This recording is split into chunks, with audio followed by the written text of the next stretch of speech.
முஃமினூன் லஅல்லக்கும் துஃப்லிஹூன்.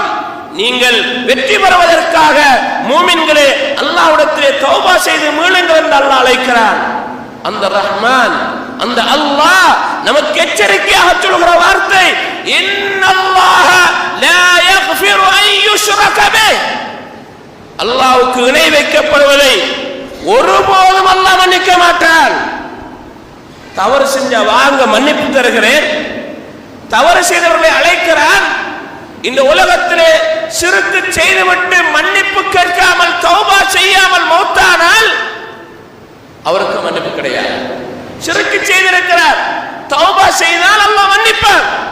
சிறுக்கு செய்தவர்கள், அல்லாஹ் அல்லாத விடயங்களில் ஈடுபட்டவர்கள், வணக்க வழிபாடுகளில் ஈடுபட்டவர்கள், அல்லாஹ்விடத்திலே தௌபா செய்வதற்காக வாருங்கள், திருந்துங்கள், உங்களுடைய வாழ்க்கையை மாற்றுங்கள், அல்லாஹ்வை மாத்திரமே வணங்குங்கள்.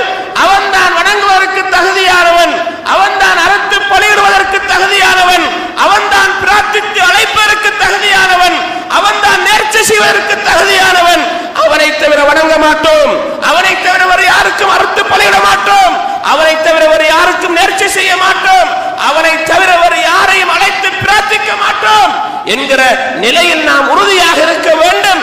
நம்மை படைத்திருக்கிற ரப்புக்கு நாம் துரோகம் செய்கிற, அநியாயம் இழைக்கிற அநியாயக்காரர்களாக மாறிவிடக் கூடாது.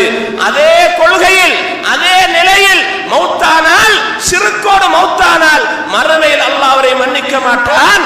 வயக்ஃபிரு மா தூன ذلك لمن يشاء. அல்லாஹ் நாடினால் ஏனைய பாவங்களை மன்னித்து விடுவான், ஏனைய குறைகளை அல்லாஹ் நாடினால் மன்னிப்பான். சிறுக்கோடு வந்தால் அல்லாஹ் மன்னிக்க மாட்டான். எனவே அல்லாஹ் நமக்கு சந்தர்ப்பம் தருகிறான். இந்த சந்தர்ப்பத்தை பயன்படுத்தி உயிரோடு இருக்கிற போது தௌபா செய்து மீண்டு, யா அல்லாஹ் நான் தெரியாமல் உனக்கு இணை வைத்து விட்டேன், யா அல்லாஹ் நான் தெரியாமல் உனக்கு இணை வைக்கிற காரியத்தில் ஈடுபட்டு விட்டேன், என்னை மன்னித்து விடு யா அல்லாஹ் என்று மன்னிப்பு கேட்டால் அல்லாஹ் மன்னிப்பதற்கு காத்துக் கொண்டிருக்கிறான். எனவே இந்த அவகாசத்தை பயன்படுத்தி அல்லாஹ்விடத்திலே திருந்துகிற, மாறுகிற மக்களாக நாம் மாற வேண்டும்.